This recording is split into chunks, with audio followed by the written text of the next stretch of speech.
ایکش وان پسیاره تینه کرنه اگر جنومیرک پروژینه هر دو کتن گلیک مثلا جماع وان دا جماع کرن اره في حالته هذا دي چه حكم بوان هبد وكو هر دو بروجينه و روجاج نشوه كو هم بيجي نوقت روجيه جواب سروي بسيارا هنه اگر او کتن في حالته هنه دا هنگه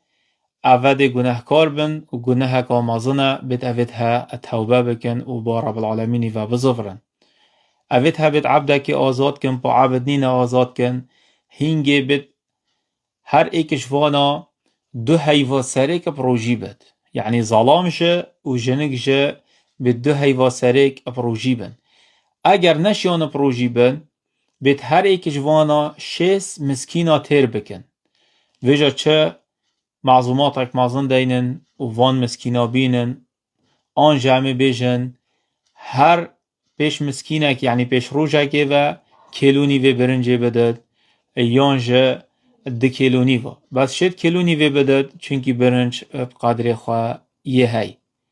اگر همی بیجن نشیان پروژی بن هنگه ده 6 مسکینا هر ایکشوانا ده تیر کد اگر برنجی بدد کیلونی و ددد و شیخ ابن عثیمین رحمه الله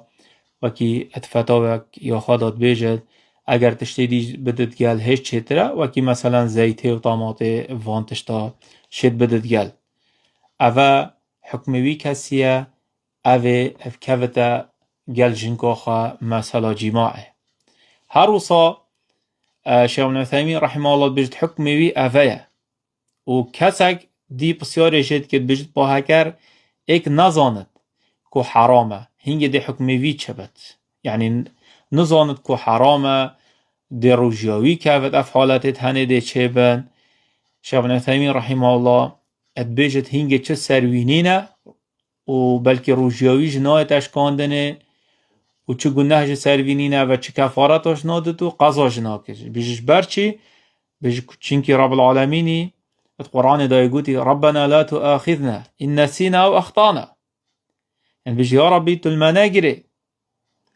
أجر مجبيك وأنا ما خلت كر رب العالمين بيجي قد فعلت وليس عليكم جناح فيما أخطأتم به ولكن ما تعمدت قلوبكم بيجي أبنا متعمدا شيخ ابن عثيمين رحمه الله ديار كنه بيجي أبنا كساكي متعمدا يعني في حالتي دا أجر كساكي وكر بد و نزانی بد او سرابوریه هنگه چه گناه سروینینه چونکه او خلط بیه و پیتویه انسان بسیارا دین خواه بکد دا نکوته ات حالت حساده و آخر دعوانا ان الحمد لله رب العالمين